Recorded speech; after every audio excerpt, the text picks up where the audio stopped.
Hello, everyone, and welcome back to the Game Key podcast. My name is Daniel, aka Winfeld. This is Killian, aka Tux. Say hello, Killian. Hello. That's Killian. Hi. How's it going, Killian? What have you been playing? Oh, everything's alright. I played Oblivion, obviously, and Just Cause 3 this week. How about you? Played Oblivion. How is it?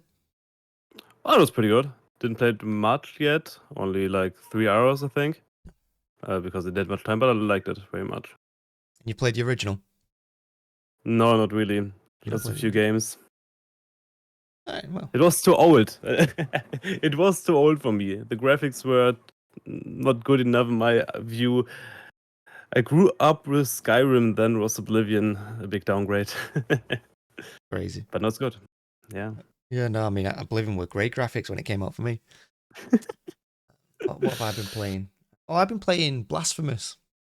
Oh. I'm playing Blasphemous and streaming Blasphemous. It's been horrific. Anyone that's watched that will know how horrific it's been. I'm too old for them kind of games now. my reflexes and my dexterity isn't very good anymore. So yeah, I've had a bad time. But yeah, no, it's been fun. Yeah, just getting some Metroidvanias because I don't really play them a lot. But anyway, that's what we've been doing this week, and we're going to jump straight into the top games out this week because there's quite a lot out this week actually. There's quite a lot. So we're going to jump into that. Shall we get started? Yeah, let's go. Started.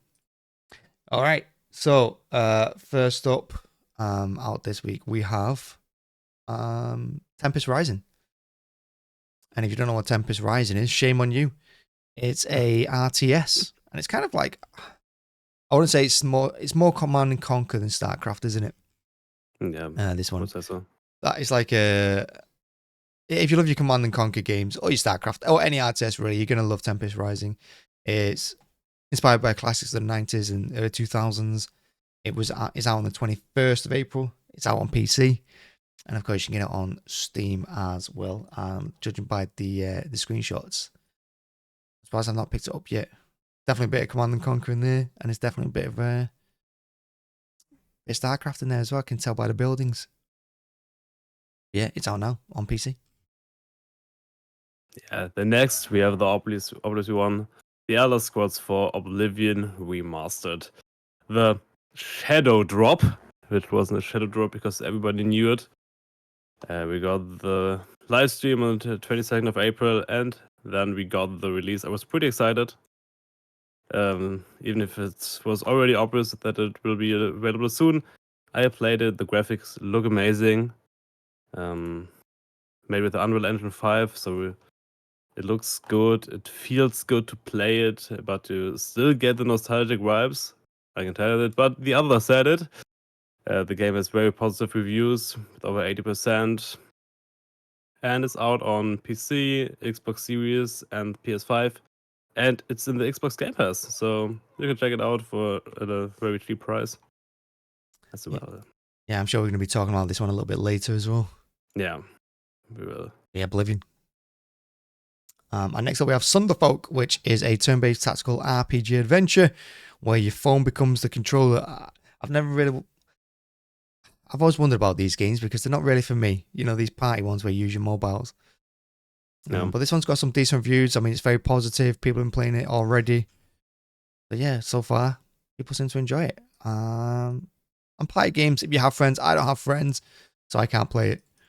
But if you do, check this one out. And it's not that, well, it's actually quite expensive to be fair. But if one of you needs it and you can play up to 4 players with your phones, might be a good one on an evening. But this one is out. It came on the 23rd of April. It is out on PC, PS5, Xbox Series X, and Nintendo Switch. The next we have Doll's Nest, a 3D action game where you fight with mecha girls and explore a ruined world. Sounds already terrible. Yeah, if you like mecha games, it could be one for you, but don't expect too much from the game. The game is only €20, and you can see that if you look at the screenshots, you see the world looks pretty boring, to be honest. It doesn't look very good. The reviews are alright for it.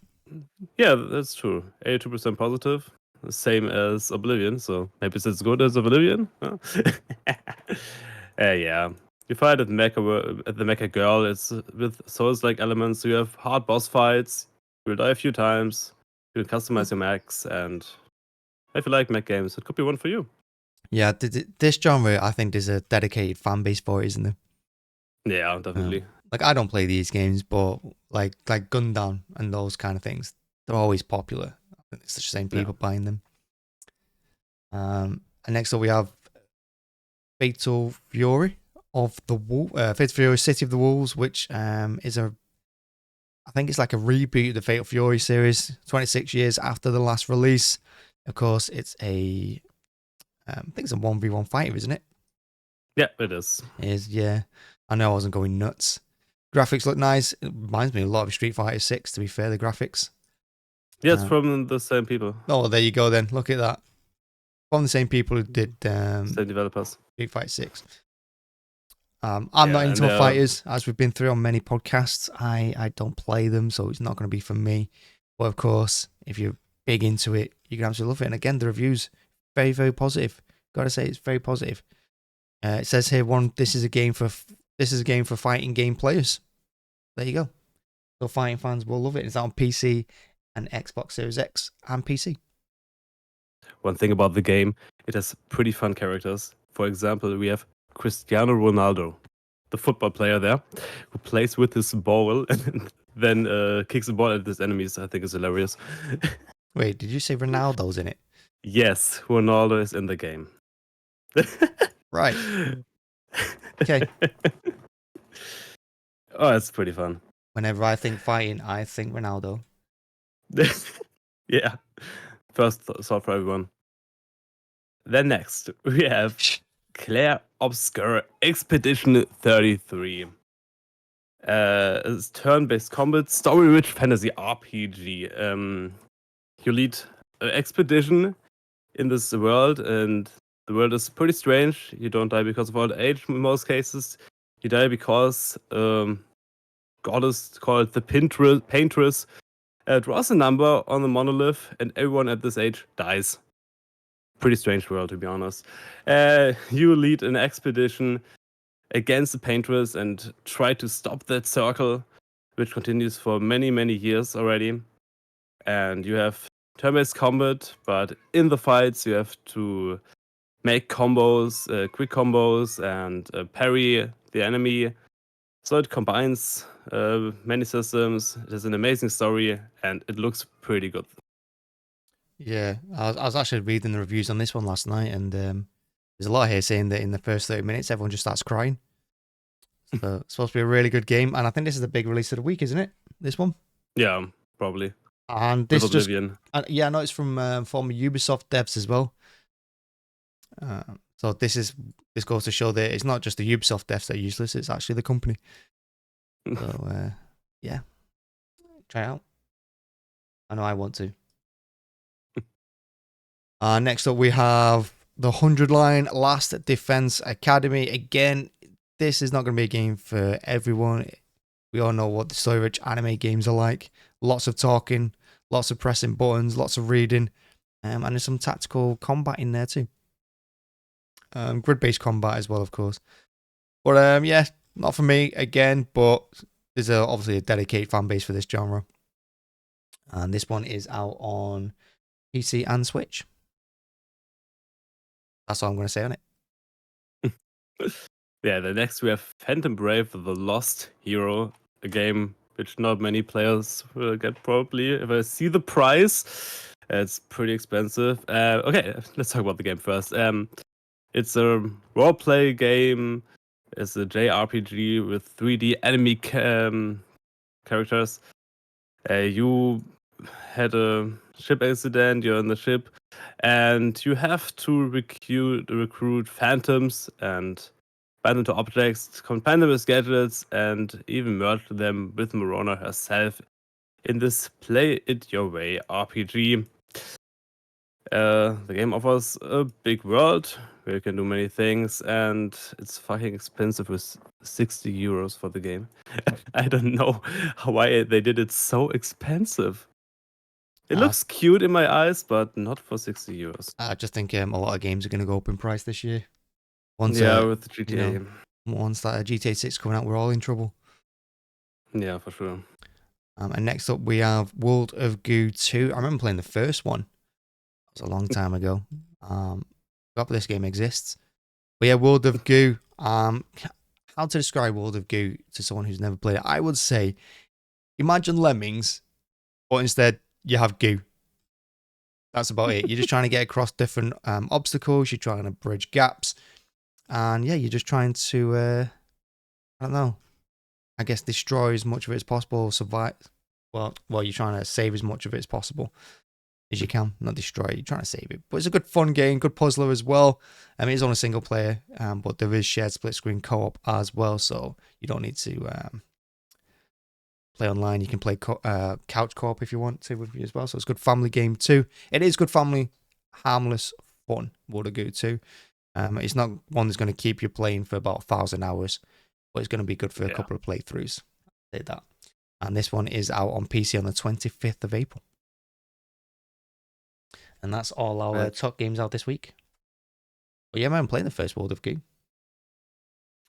Madness. So that takes us to the big news of the week as well. And I'll let Killian start as well. Okay, then I will start with Star Wars Zero Company. This game was officially announced at the beginning of this week. It's a game set in the Star Wars universe, and it's a strategic game, like the Wasteland games, for example, or Gears of Solid. You have to get your crew with robots and fight against the evil guys. Wasn't sure. Yeah, you fight against the Emperor in this new Star Wars game. Everyone loves a Star Wars game. Yeah, absolutely everyone. Yeah, I mean, the thing about Star Wars games, I find the graphics are always nice, the audio's always nice, but the gameplay's trash. Yeah, that's my overriding. True. Yeah, that's my overriding conclusion about Star Wars games. Next up, we have an early look at Project Impact. What a Neon Giant currently working on. Well, what are they working on? Well, if you don't know, the Ascent developer has given a sneak peek at its next game that's in development as well. And yeah, I have no idea what it is. I'm not going to lie to you. Well, it's an isometric RPG shooter set in a cyberpunk world, taking us to a futuristic city of the Ascent, where we've got to defend our district from a catastrophic event. It says it right there in the article. And what we know so far, according to MP First's scoop, the devs are building on an open world experience. So yeah, it's going to be an open world built in Unreal Engine 5. If you know Neon Giant, you're going to absolutely love this game as well. Check it out. Coming soon, I imagine. The next, we have the PLAYISM Game Show 2025. PLAYISM is a well-known Japanese indie game publisher, which was founded in May 2011. And they do a game show where they show the new games which will release this or next year. The game show will be on April 25th at 3 a.m. PDT. So I think you can't watch it when the podcast is published. When will we publish it? Yeah, probably. Yeah. So then you can see get all the infos about the new game. They will show games like Break Arts 3, Glazen Deer, Hamura Heim, Million Death, Nitro Express, and a few more. All Japanese games. If you like these kind of games, check it out. And yeah. Yes. It's an interesting one. Keep an eye on. Next up, we have Battlefield 6. DICE did actually share pre-alpha footage of the destruction. We know DICE and EA have been taking down videos, the community keep popping up, which is a shame because it's the same thing that Nintendo does, taking down videos from players, not letting them show it. I just say, if you want a game to get hype, you show it. Maybe DICE and EA are slowly learning, because now we've got a quick look at destruction in Battlefield 6. And yeah, it's looking like we're going back to old school Battlefield, which is nice. And DICE have said before they're going to go back to what makes the series great. They're going to focus on class based rather than character based and abilities and that sort of thing. Yeah, and destruction looks nice. You're going to be able to destroy walls. You're going to be able to shoot through them with bullets as well. So it's not all about using a bazooka against it or a tank. You can bring down buildings. You can make shortcuts through the map. Yeah, it's going to be nice. It's going to be nice. I can't wait for Battlefield 6. I hope they do a good job of it because they've made a mess of the last 3. Yeah. The next we have Darkest Days, the new zombie RPG, moves to open beta. Yeah, Darkest Days is in open beta right now for PC and mobile. If I read PC and mobile, I know it's bad. I don't know why, but every game which is for PC and for mobile isn't good, and that's what Steam says as well. The game is mostly negative. 24% of users said it's a good game of over 800 players reviews. Yeah, it's a zombie RPG. You can check it out for free now on Steam. It's still in beta, so it will get a few improvements, but if it makes the game much better, not sure yet, to be honest. Yeah, it's on Steam. Test it out. Yeah, this has to be one of the most disappointing games out this week, or bits of news anyway, because obviously the way it's shot in the trailer, it makes it look like it's a good like action RPG. You know, lots of players online as well. It's going to be a tough one, but like you said, it's a mobile port that's been kind of half-assed turned into a PC game, and that's the disappointing thing about it. It looks like it should be like PUBG/DayZ in the trailer. Unfortunately, it's a bit of a letdown. But anyway, I think try it out if you want to. Next up, we have Escape from Tarkov actually coming to Steam, Killian. Escape from Tarkov is coming to Steam. I know you've always wanted it. You've been telling me for months. You've been saying, why is Escape from Tarkov not coming to Steam? And I always say, just wait. Just wait. Well, now that wait is over. Yeah, it's coming later this year. 1.1 Escape from Tarkov. You know, fully launched later this year, around about August. And shortly after, it's going to come to Steam. And it's going to be joined by Escape from Tarkov Arena, the standalone arena shooter. Yeah. So yeah, this is pretty big news for me because I've had Escape from Tarkov since day one when it came out. And I've not played it since day one it came out. So I'm looking forward to getting it on Steam because I'll buy it again. I'll try it out. It'll make more people buy it as well because if you're one of those people that thinks Escape from Tarkov, if all of my friends would buy it, well, now they will because it's going to Steam. And everyone knows if it's on Steam, people will buy it. Simple as that. But yeah, it's coming at the end of, as soon as 1.1 comes out, which is just after August. The next we have the Outlast Trial Season 3, which is Season 3, which is out right now, and adds the Trailmaker mode. The new update adds new enemies, new missions, and the Trailmaker mode. And you can tell me more about the Trailmaker mode correctly. Yeah, so the Trailmaker mode is basically you can make your own trials, which is basically, so if you don't know, each mission or map, I don't know what you call it, challenge is a trial. You set challenges, and in Trailmaker you can create your own traps, and yeah, you can just mess about with your friends' minds and other players as well, because you can share them online once you've made them. So yeah, I think Trailmaker mode will make a lot of people come back to it. It's going to make the game slightly popular for the next couple of weeks. And it's definitely one to check out during Halloween as well when the price drops and you want a scary game to play with friends. Yeah, Outlast Trials Season 3. Major free update. Oh yeah, the update is free as well on all platforms. Got to make sure to say that as well. It's a game I've not even played. I've not played Outlast Trials. No, me neither. It's supposed to be good. But I think it's good. Yeah, I mean, I did play the Outlast games. I've just not played this one. Oh. But now you can make your own trials. Yeah, so much more gameplay for everyone if you can publish it and show it to others. So yeah, exactly. Much more content now. Yeah, it's a great one for streamers as well. If you want to stream a game, this is one for you. And that takes us on Ghost of Yotei. Yeah, sure. Adam. Yeah, something like that. Yeah, thanks, Sony. I'm going to call it Yotei. Of course, if you don't know what it is, it's the sequel to Ghost of Tsushima. This one's set 300 years after that game. And this one is finally coming out. It finally has a release date. And it's coming out in... I did know when it was coming out. probably July this year. But October not 2nd, confirmed. that's when it's coming out. There it is. It's coming out in October 2nd, Oh. 2025. Yes, because someone updated the article and made a mess of things. But yeah, it has a release date. October 2nd, 2025 for PlayStation 5. And if it follows Ghost of Tsushima's track record when it came out on PC, you've got to wait 4 years. So it will come out on PC in 2029. You're welcome. Yes. Oh, amazing. Which, by the way, I will be 43. 2029. I'm 24 then. Don't even say. Don't even. I'm going to be in my mid 40s by the time it comes out on PC. So if you haven't picked up Ghost of Tsushima yet on PC, you got 4 years. You know? So take your time with it. Enjoy the game.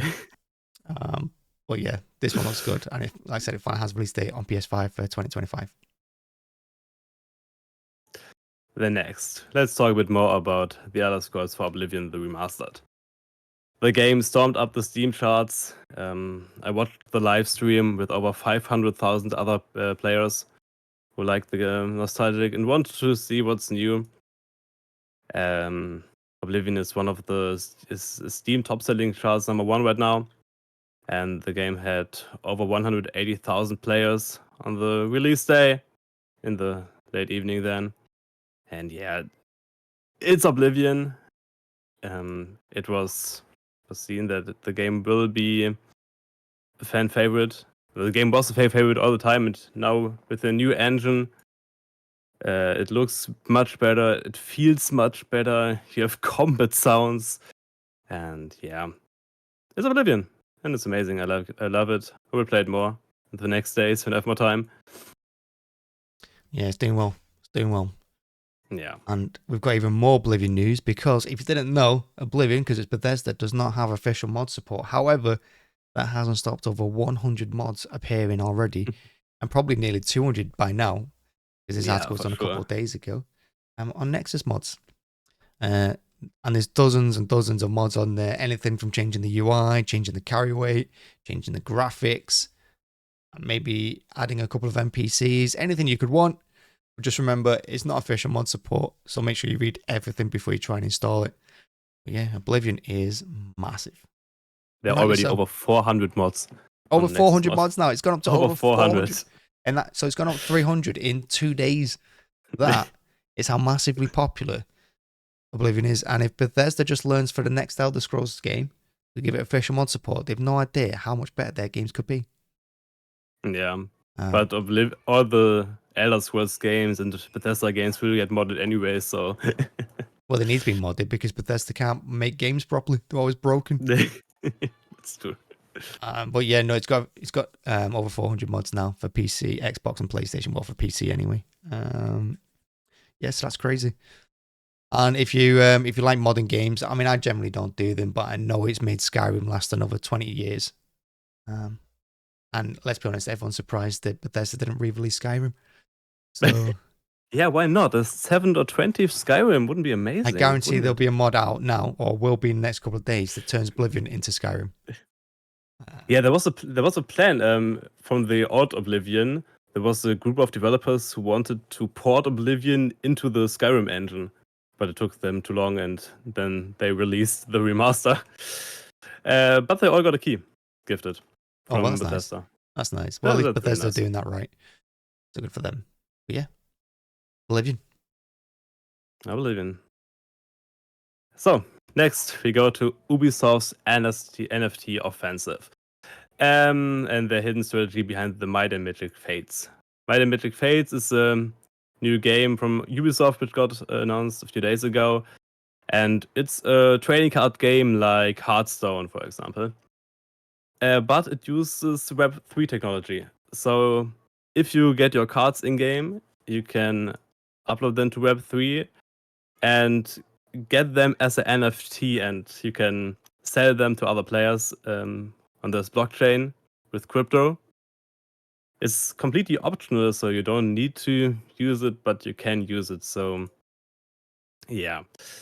Ubisoft says they want to do it so you really own something from the game. So you have the NFT to your name and you really have something. Yeah. But what do you think about that, Daniel? NFTs are a joke, aren't they? Let's be honest. I know people make money out of them, but generally they're pretty much a scam. But then again, you could argue that buying a game on Steam is basically an NFT because you don't own it. Yeah. You know, I know it's not like the only one of its kind and stuff like that, but it's kind of the same principle, I suppose. Yeah. But yeah, I don't think NFT should be anywhere near gaming or cryptocurrency because because I imagine this game's going to be free to play, right? Do you know? Yeah, it would be free to play. If it's free to play, it means kids are going to play it, and kids, we've seen it with microtransactions how damaging it can be. Yeah. So I don't think it should be near it. But that being said, I'm not going to lie, I'm going to play it. I love my card games. They're my favorite genre. I love them. I don't want to ever know how much I spent on Hearthstone. I really don't want to know. Or even like Magic the Gathering. You know, yeah. I've played Magic the Gathering online like 20 years. And cards in that are the same price they are in real life. So if there's a card for £400 in real life, it's £400 in the game. Yeah, it's insane how much money I've spent on Magic the Gathering as well. It's no, I don't own a house, but yeah, it's gonna be an interesting game. When does it come out? I don't think there's a They're not going to release it yet. It's an interesting premise. We'll see. But it's Ubisoft. Everything Ubisoft does fails, so this will fail. But I will still try the game. But like I said, if it's optional to do the cryptocurrency thing or the NFT thing anyway, the Web3, yeah, it should be okay. But people are still going to complain. People are still going to review bomb it from day one. But I'll give it out. I'll test it and see what I think. And I'll come back to you in 2 years when it's finally out.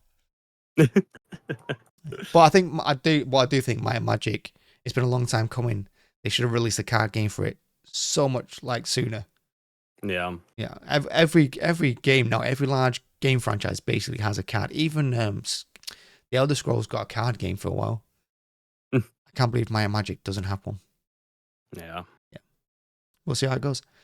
And next up, we have the new PS5 updates, which gives us some classic console vibes and immersive audio. How exciting is this? I don't own a PlayStation. I will never own a PlayStation.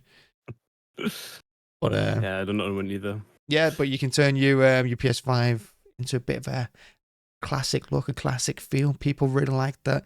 Also, it gives you some boosts to audio as well, which you can change by going into settings, sound, volume, and audio focus. Yeah, it's not very exciting to be honest, particularly if you don't have a PS5. But yeah, try it if you have one. I don't know what to say to you. Yeah, if it looks good to you, use it. If not, don't use it. Yeah, I mean, it's not going to affect you. Is it? It's not going to affect you at all, really. Yeah, it's just a look. Have a look at it. The next we have Frostpunk 8086, which got officially revealed by 11-bit Studios. And it will be a remake of the first game. I haven't played Frostpunk, the first game, a lot, but I think it's better than the second. I liked it more. In Frostpunk, you have a old, the civilization is going at the end because it's fucking cold out there. Everything is freezing, and you have a big generator. And you throw coal in it, so your civilization can survive. Your civilization grows. You get more people who live there, work there, and it's a city builder. And yeah, and there will be a remake of the first game. As Kaylee says, it's fucking cold. Nothing describes a game just like it's fucking cold. But yeah, I don't even know what to make of this one because the game's not even been out 10 years and it's been remade already. And when the remake comes out, this one, it will only have been 9 years since the original. Yeah. I think that's crazy to me that games have been remade so quickly. Especially when they just released Frostpunk 2 and that's still a mess of a game. Yeah, exactly. But hey, Frostpunk, like I said, it's a massively popular game. It is. So it's going to come out with new features and stuff, and we'll check it out. And why is the article so broken? I don't know. Because I promise you, I did not do it like that. I promise. That is not what it looked like. Do you know what I think's happened? Someone's clicked on it, haven't they? Someone's clicked on the editing page and gone off it, and it's broken it. That's really frustrating. I'll have to fix that later. And next up, we have CEO Jason Citron steps down. That's Discord's CEO. Of course, we're using Discord right now. So what's next for Discord? Well, probably nothing, to be honest with you. Of course, everyone knows what Discord is. I'm not going to bother going into explaining what it is. I used to use TeamSpeak. I used to have to pay for that monthly. Yeah. So Discord is a lifesaver. It's on consoles now as well. It's on your phone. It's everywhere. But yeah, founder and CEO Jason Citron is standing down, which is big news for them, but it's not going to change much. Discord is still going to remain a multi-platform service.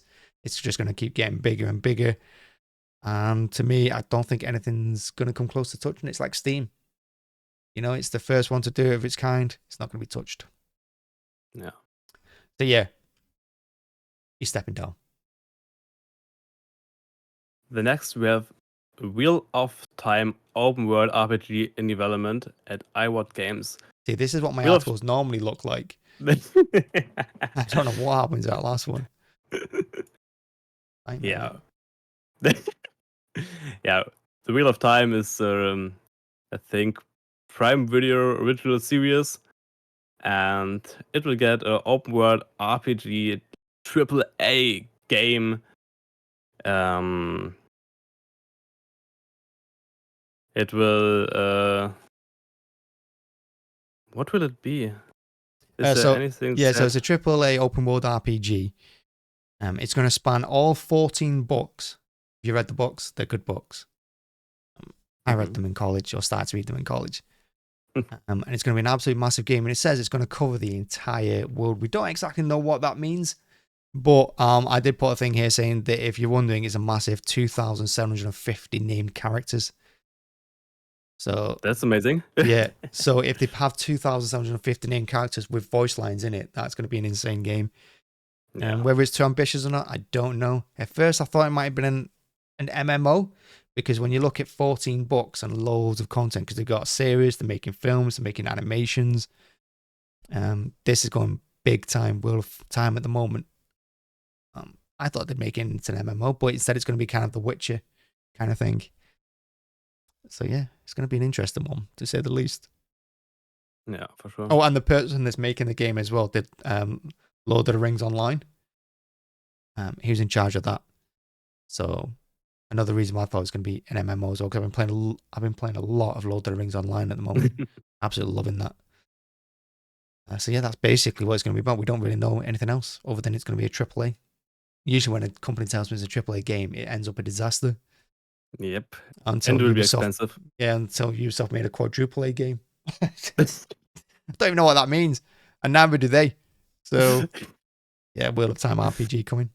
Big news for fans. And like I said, I know me and my friends from college, they'd love this right now. But I haven't seen the Amazon series because I've heard bad things about it. So, and it is being done by the same people who do the Amazon series. Well, I should have mentioned that too. Same people. We'll see how it turns out. The next we have Subnautica 2, which got announced. I think 6 months ago we got the first teaser, but now we got a new dev blog video with new information about the game. Subnautica 2 will bring us to a completely new ocean planet, planet where you have to explore alone or with up to 4 friends. So that's a big upgrade in my eyes, because I like playing games with friends, because I get much more motivated and I play them for much longer. Yeah, you can explore breathtaking biomes under the water at this new alien planet with a new story, and it's made in the Unreal Engine 5, like most of the games at the time. So we'll have improved graphics and better performance than the last games. And it will hit early access this year. Later this year. There's no release date or month yet, but it will be there for PC and the Xbox Series. Yeah, looking forward to it. Subnautica is a really good game. I played it in VR. I really enjoyed it. Oh, in VR, how was that? Really good game. Terrifying. It was a good game. I believe that. But yeah, it was fun. It looks stunning as well in VR. Honestly, it really looks really good.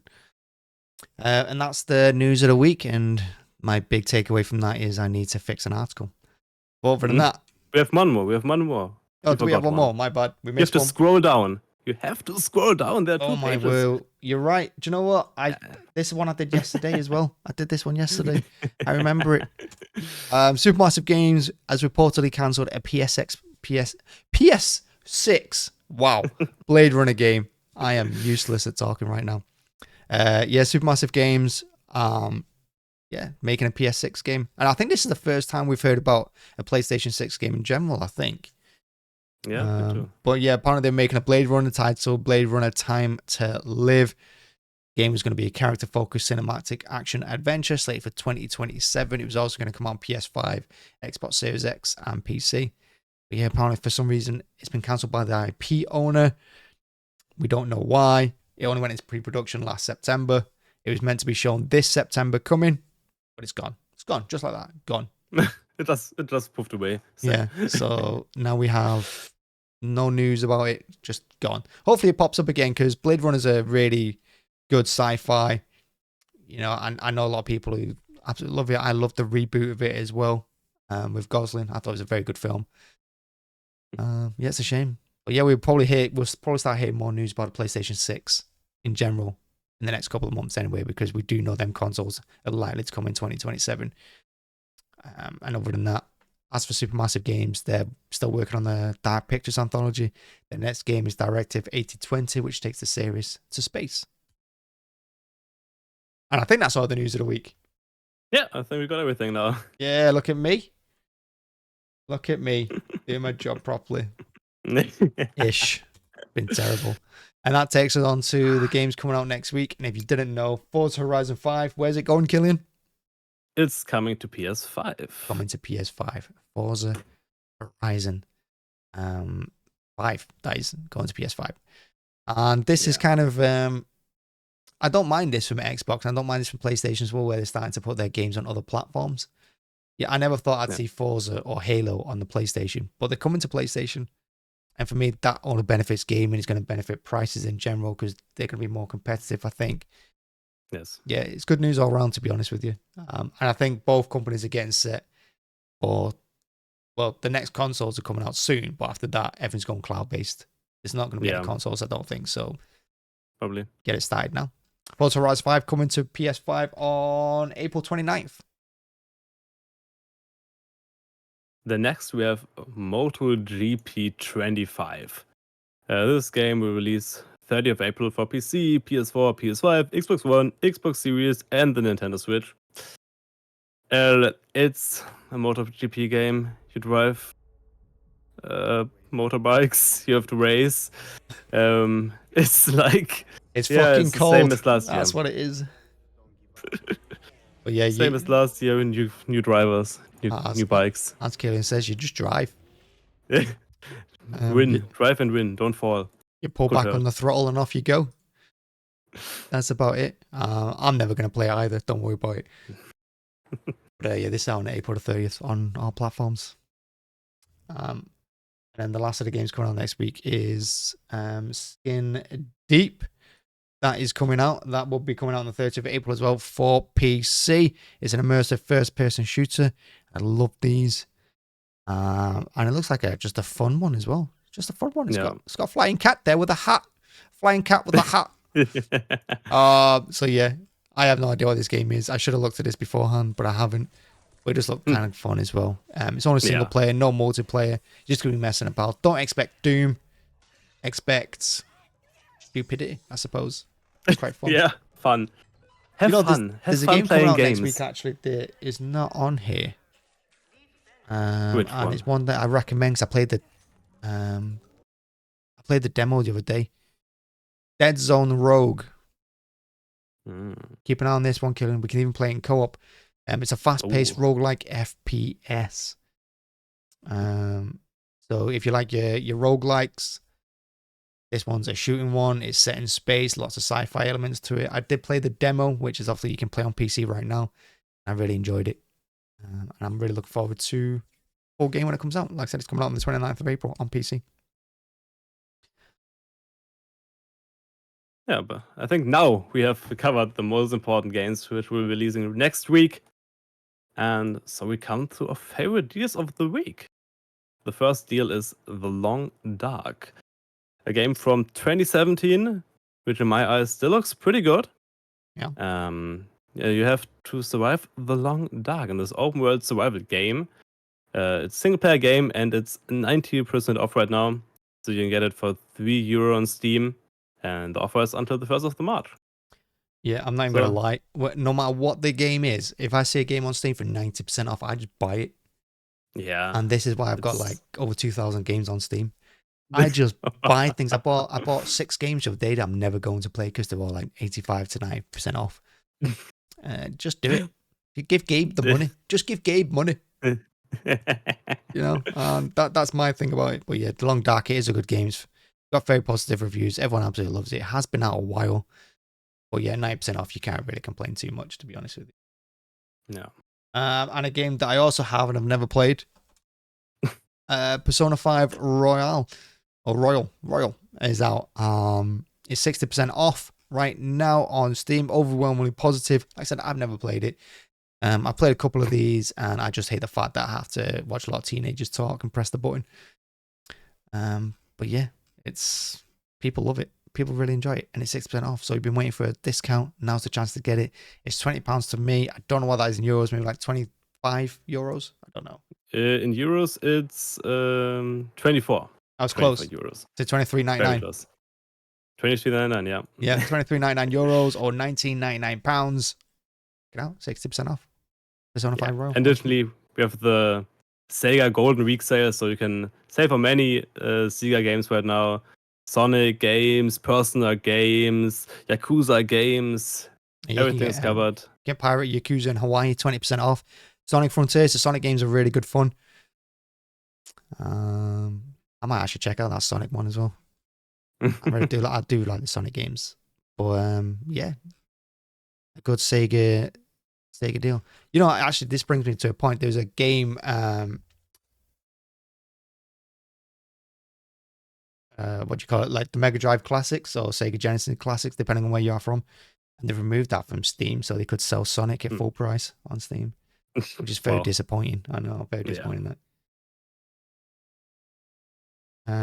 But yeah, that's it. That's all the news. That's all the deals. That's everything, isn't it?